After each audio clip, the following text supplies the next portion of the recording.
आज हमारे देश का भविष्य हमारे युवाओं के हाथ में है, लेकिन उन युवाओं का क्या हो रहा है? पूरे देश में जो गूंज युवाओं की उठी है, वो अपने भविष्य के लिए नहीं, इस देश के लिए चिंतित हैं जहां उनका शोषण हो रहा है। और हमारे देश के प्रधानमंत्री 35 दिनों बाद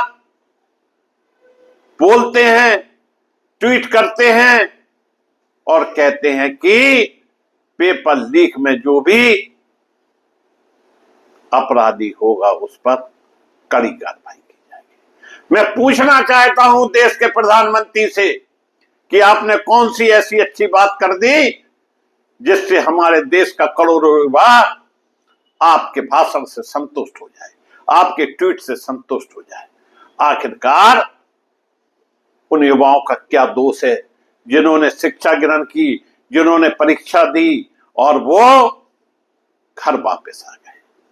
जिन अभिभावकों के बच्चे मर गए वो क्या दोषी हैं? और आपका लाडला दुलाला धर्मेंद्र प्रधान शिक्षा मंत्री, जिसका आप इस्तीफा नहीं ले रहे हैं क्योंकि आपकी नाक नीची हो जाएगी। भाजपा की एक कार्यशैली है। राजनाथ सिंह ने कहा था कि हमारे यहां इस्तीफा नहीं हुआ। मंत्रियों के त्याग पत्र नहीं होते हैं भैया, वो यूपीए गवर्नमेंट नहीं है, एनडीए गवर्नमेंट है। 12 साल पूरे हो गए मोदी जी आपको। आप बता दें कि आपने कितने वादे पूरे किए। आपने कहा था कि 15 लाख रुपए हर व्यक्ति के खाते में आ जाएंगे। आपने कहा था हर साल 2 करोड़ रोजगार देंगे।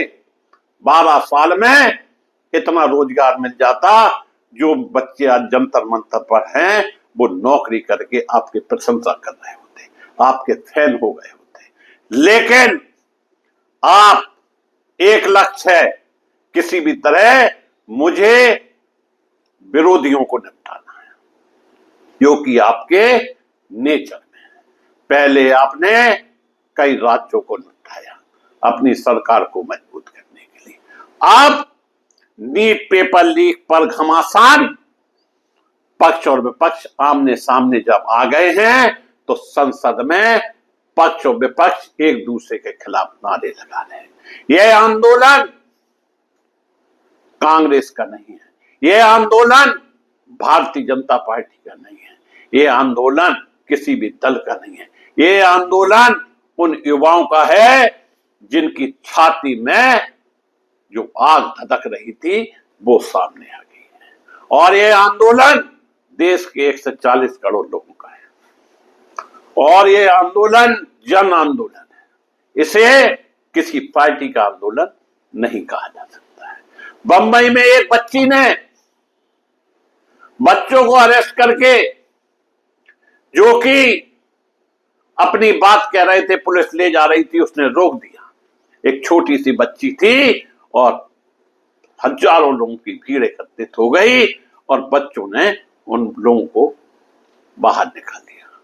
पटना में आप पानी छोड़ रहे हैं, आंसू गैस छोड़ रहे हैं, लाठी बरसा रहे हैं और बच्चे डांस कर रहे हैं।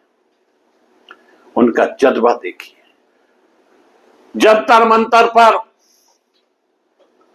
शांति से धरना प्रदर्शन कर रहे बच्चों के सामने आप लाठी बरसाएंगे, उन बच्चों को पिटवाएंगे जो आपसे अपना हक मांग रहे हैं, क्योंकि आप देश के अभिभावक हैं। आप 140 करोड़ लोगों के अभिभावक हैं और हमारे देश के मुख्य न्यायाधीश कह रहे हैं मेरे पास वीडियो देखने का समय नहीं है।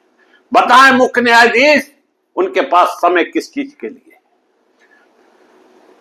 वकील याचिका दायर कर रहा है, कह रहा माय लॉर्ड ये तो देख लीजिए कि बच्चे पिट रहे हैं। उन्होंने कहा कि मेरे पास समय नहीं है। किरण रिजिजू कह रहे हैं कि संसद में बहस कराओ। और विपक्ष संसद का कीमती समय बर्बाद कर रहा है। पूछिए संसदीय मंत्री किरण रिजिजू से, समय कौन बर्बाद कर रहा है? एक शिक्षा मंत्री का इस्तीफा नहीं लिया जा रहा है। क्यों? करोड़ों बच्चे सामने आ गए कि शिक्षा मंत्री का इस्तीफा चाहिए और नारे लगा रहे हैं। जब जब मोदी डरता है, पुलिस को आगे करता है। नहीं चलेगी, नहीं चलेगी। जब जब मोदी डरता है, पुलिस को आगे करता है। जब जब मोदी डरता है। उनकी आत्मा से पूछिए, 75-75 साल की दादियां जंतर मंतर पर बच्चों को खाना खिलाने जा रही है। गोदी मीडिया, जिसे हम दूसरे शब्दों में भड़ुआ कहते हैं, और वो कह रहा है इनके पास फंडिंग आ रही है, इनके साथ पाकिस्तानी लोग हैं, ऑस्ट्रेलिया या फला देश में विभाजन करना चाहता है। अरे तुम्हारी इतनी औकात क्या है कि तुम अब बच्चों के सामने खड़े हो जाओ? क्योंकि तुमने तो सर्वनाश कर दिया देश का और पूरे मीडिया जगत को बदनाम करने का प्रयास किया। आज हम उन सिखों को सलाम करते हैं जो कि जंतर मंतर पर बच्चों का साथ देने के लिए अपने घर से निकल आए, कृपाल लेकर निकल आए। गुरुद्वारों ने अपने दरवाजे खोल दिए, लंगर लगा दिए, बिस्तर दे दिए। यह होती है बच्चों के साथ हमदर्दी। लेकिन हमारे देश के प्रधानमंत्री जो कि अहम में इतना डूब गए कि उन्हें इन बच्चों की चिंता नहीं है। अब ना वो मन की बात करते हैं, ना ही रोजगार की बात करते हैं। वो बात एक करते हैं कैसे उनकी सत्ता बनी रहे। देश ना राहुल गांधी का है, ना नरेंद्र मोदी का है। देश 140 करोड़ लोगों का है और वो 140 करोड़ लोग अब सड़कों पर निकल आए। और आज नहीं तो कल आपको शिक्षा मंत्री धर्मेंद्र प्रधान का इस्तीफा देना पड़ेगा। अब तो गृह मंत्री से भी सवाल पूछे जा रहे हैं। सुप्रीम कोर्ट के वरिष्ठ अधिवक्ता कपिल सिब्बल, उन्होंने कहा कि जब अन्ना आंदोलन हुआ था तो यूपीए के मंत्री मिलने गए थे। आज क्या है? आज बच्चों पर लाठी बरसाई जा रही है। और किस बात के लिए बरसाई जा रही है? वो सिर्फ ये कह रहे हैं कि आपकी जो परीक्षा प्रणाली है या आपकी शिक्षा व्यवस्था है उसमें छेदों को भर लीजिए। कोई गलत बात नहीं कह रहे हैं। जब देश में अच्छी शिक्षा नहीं होगी तो अच्छे बच्चे कैसे निकलेंगे? लेकिन हमारे देश के लोग चाहते हैं कि बच्चे पढ़ें ना लिखें और आपको बताएं झंडे में डंडा लगाकर जय श्री राम बोलते हैं। अरे भाई, धर्म की बात अपनी जगह होती है लेकिन शिक्षा की बात अपनी जगह होती है। और जो कल तक अन्न भक्त थे, भाजपा के कड़े वोटर थे, भाजपा उन्हें श्रेय आती थी, आज वो भी विरोध कर रहे हैं। इसका कारण कि उनके बच्चे भी इस धरना प्रदर्शन में कहीं ना कहीं सफर कर रहे हैं। लोग जो गोदी मीडिया है वो कह रहा है कि खाना फंडिंग कहां से आ रही है। जरा देखें, जंतर मंतर पर बच्चे अपने घरों से खाना ला रहे हैं और मिल बांट कर खा रहे हैं। और यह बताएं हमारे देश के गृह मंत्री कि पत्थरों से भरा ट्रक कहां से आया? उसके बगल में एक वैन खड़ी थी। यह बड़ा सवाल है। अगर मुख्य लोगों से बात नहीं पूछी जाएगी तो किससे पूछी जाएगी? अगर सुप्रीम कोर्ट के चीफ जस्टिस यह कहते हैं कि मेरे पास समय नहीं है, जबकि यह जो कांकरोच पार्टी निकली है, मैं धन्यवाद दूंगा सुप्रीम कोर्ट के चीफ जस्टिस सूर्यकांत जी को कि उन्होंने सोए हुए युवाओं को एक जान दे दी। उनके कोर्ट से ही कांकरोच शब्द निकला था और आज देश में कांकरोच पार्टी बन गई, जिसने मोदी जी, योगी जी और आपके अमित शाह की नाक में नकेल डाल दी और उनकी गूंज इतनी तगड़ी है कि ये झेल नहीं पा रहे। कुछ लोग ये भी कह रहे हैं कि यह आंदोलन राहुल गांधी ने अपने हाथों में ले लिया। हमारे देश के रक्षा मंत्री ये कह रहे हैं कि यह आंदोलन राजनीतिक भेंट चढ़ गया और बच्चों को राजनीति से दूर रहना चाहिए। हम पूछना चाहते हैं देश के रक्षा मंत्री से, देश के गृह मंत्री से, देश के प्रधानमंत्री से, अगर आप संसद में जवाब नहीं दे रहे थे तो आपके हाउस के आगे अगर राहुल गांधी गए थे तो आप वहां जवाब दे देते, लेकिन नाक नीची ना हो जाए इसलिए सिर्फ एक कमेंट्स कर दिया, वो भी 35 दिनों में। मैं सांसद डिंपल यादव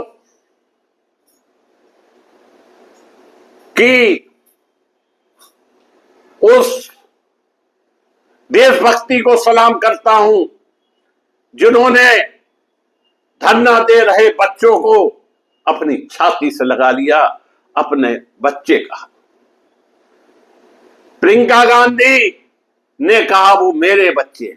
अरे हमारे देश के प्रधानमंत्री कह देते कि ये मेरे देश के बच्चे हैं और अगर इनके साथ गलत हुआ है तो इस पर तत्काल कार्रवाई हो और धर्मेंद्र प्रधान का तत्काल इस्तीफा हो। लेकिन तो दूसरी चालें चालू हो गई, क्योंकि अब सोनम वांगचुक जो कि पहले 3 मांगों पे अड़े थे कि धर्मेंद्र प्रधान का इस्तीफा हो, अब उन्होंने धर्मेंद्र प्रधान का इस्तीफा अपने लेटर से गायब कर दिया और उन्होंने कहा बच्चों के साथ जो कुछ हुआ है इस सबको निपटा लिया जाए। उनकी पत्नी गीतांजलि जब 20 तारीख को बच्चे सड़क पर संसद तक जा रहे थे तो वो कहां थे? अब वो भी आरोप लगा रही हैं कि यह धरना प्रदर्शन राहुल ने अपने हाथ में ले लिया। अरे भाई, राहुल गांधी विपक्ष के नेता हैं और वो जनता की बात कहेंगे, लेकिन ना मैं यहां राहुल की बात कर रहा हूं, ना मैं यहां प्रधानमंत्री नरेंद्र मोदी की बात कर रहा हूं, मैं बात उन बच्चों की कर रहा हूं जिनके ऊपर आपकी सरकार ने लठ बजाए, जिन बच्चियों की छाती पर तुम्हारे पुलिस वालों ने मूंग दरी है। और यही कारण है कि बच्चे आज सड़कों पर एक जगह नहीं, जंतर मंतर से लेकर मणिपुर, जयपुर, भोपाल, लखनऊ, कानपुर, इलाहाबाद, बनारस, पटना, हर जगह दिखाई दे रहे हैं। यह उनकी गूंज है। वहीं अखिलेश यादव ने कहा, जो कि उत्तर प्रदेश के पूर्व मुख्यमंत्री हैं, सपा के मुखिया हैं, उन्होंने कहा कि हम इस्तीफा तो किसी भी दिन ले लेंगे धर्मेंद्र प्रधान का, लेकिन यह बताएं कि बच्चों के ऊपर लाठी किसने चलवाई है, कौन इसका जिम्मेदार है, किसने निर्देश दिए थे, किसके इशारे पर लाठी चली, और वो भी बताएं कि आखिरकार सादा ड्रेस में कौन लोग जंतर मंतर पर पहुंचे हैं जिन्होंने बच्चों पर लाठी बरसाई है। इनकी जांच होना चाहिए, निष्पक्ष जांच होना चाहिए, और ये बच्चे दिल के साफ होते हैं, इनके ऊपर कोई भी राजनीति हावी नहीं होती। लेकिन अब ये आंदोलन न कांग्रेस का रहा न सपा का रहा, ये आंदोलन जन आंदोलन बन गया है। पूरे देश का आंदोलन बन गया है। पूरा देश एक साथ इन बच्चों के साथ खड़ा हुआ है और आज नहीं तो कल देश के गृह मंत्री को, देश के प्रधानमंत्री को जवाब देना पड़ेगा। और यह जवाब जो बच्चों की तादाद दिख रही है, यही आपसे जवाब मांगने के लिए आपको विवश कर देंगे। सत्ता कभी भी किसी की बकौती नहीं है। सत्ता आती है, सत्ता जाती है, लेकिन अगर भविष्य खराब उन बच्चों का किया जा रहा है जो कि कुछ अरमानों के साथ शिक्षा ग्रहण कर रहे थे, उनको लग रहा था कि उनको रोजगार मिलेगा, लेकिन उनके पढ़ने लिखने के बाद उन्हें क्या मिल रहा है? बाबा जी का ठुल्लू।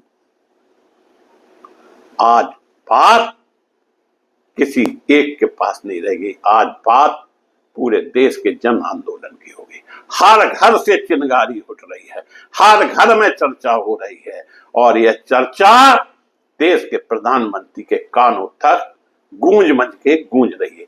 यही कारण है कि बच्चों की इतनी भारी भीड़ देखकर देश के प्रधानमंत्री 35 दिनों बाद बोले, वो भी ट्वीट पर बोले, लेकिन उन्होंने धर्मेंद्र प्रधान के इस्तीफे की कोई बात नहीं कही। राहुल गांधी का साफ कहना है संसद चले ना चले, लेकिन पहले शिक्षा मंत्री धर्मेंद्र प्रधान का इस्तीफा हो, उसके बाद चर्चा, उसके पहले कोई चर्चा नहीं। यहां तक अब तो देश के गृह मंत्री का भी इस्तीफा मांगा जाने लगा है। संसद के लाल पत्थरों के पीछे बैठे देश के प्रधानमंत्री, देश के गृह मंत्री, जो कि बच्चों का सामना नहीं कर रहे हैं और उन पर लाठी बरसा रहे हैं। आज हर वर्ग से, हर घर से, हर जाति से, हर धर्म से बच्चों के हित में आवाजें आ रही है। लोग भूल गए हम किस दल में हैं, किस दल में नहीं हैं। उनकी एक ही आवाज कि बच्चों के साथ न्याय होना चाहिए और जिन बच्चों को मारा गया है, जिन बच्चों को अस्पताल में भर्ती किया गया है, उनके साथ न्याय हो। वो पुलिस वाले दंडित किए जाएं जो इसमें मूल्य। अगर वो दंडित नहीं किए जाते हैं तो ये मान लीजिएगा यह आंदोलन आज नहीं तो कल भी चलेगा, परसों भी चलेगा और अगर जरूरत पड़ी तो सालों चलेगा। लेकिन मोदी जी की सरकार को उखाड़ने के लिए ये बच्चे पर्याप्त हैं। इसलिए शिक्षा मंत्री को बचाने का जिस तरह से प्रयास हो रहा है, उससे बच्चे ठहरने वाले नहीं। अब आपके जो भाषण हुआ करते थे, मन की बात हुआ करती थी, और उन मन की बात में अब बच्चे बहलने वाले नहीं हैं। बहुत हो चुका है। अब देश के युवाओं की आंख खुल चुकी हैं और मैं देश के युवाओं को सलाम करता हूं और उन लोगों को सलाम करता हूं जो इनके साथ तन मन धन से लगे हुए हैं। देखना यह है कि कब मोदी सरकार झुकती है और कब शिक्षा मंत्री, गृह मंत्री का इस्तीफा होता है। इसी के साथ मैं आपसे निवेदन करूंगा कि चैनल को सब्सक्राइब करें। बहुत बहुत धन्यवाद।